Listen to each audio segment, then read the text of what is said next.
তোমাদের সামনে জীবনটা অনেক কঠিন, যৌবন চলে যাবে। তুমি যদি যৌবনটাকে উপভোগ করতে চাও, আমার কথা শোনার দরকার নেই।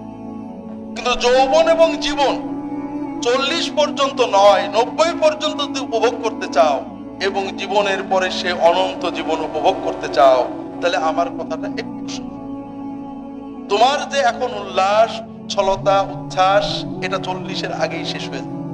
কিন্তু জীবন রয়ে যাবে, যে জীবন বড় কঠিন, শেষের জীবন বিশেষ করে। জীবনটাকে যদি উপভোগ করতে চাও, অনেক কথা আছে, তবে শুধু দুটো জিনিস আমি অত্যন্ত গুরুত্ব দিয়ে আমাদের বুঝতে হবে। একটা নামাজ। নামাজ জীবনে ছাড়বেন।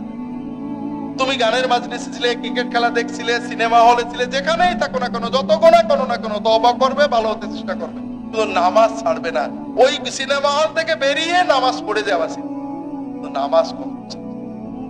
নামাজ যদি না জানো, শুধু ওযু করে দাঁড়িয়ে চুপ করে দাঁড়িয়ে থাকবে, তো সুবহানাল্লাহ বলবে, আল্লাহু আকবার বলবে, এতেই নামাজ হয়ে যাবে, তুমি 16 আনা সওয়াব পেয়ে।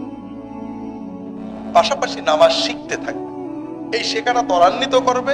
তবে যদি সম্ভব হয়, আমাদের বুড়ো মানুষদের মতো নয়, জীবন্ত প্রাণবন্ত নামাজ শিখবে। নামাজে কি পড়ো একটু বুঝে, নামাজের দোয়াগুলো, সূরাগুলো কি পড়ো বুঝে পড়বে, একটু বুঝে আল্লাহর কাছে নামাজের সেজদায় দোয়া করতে শিখবে।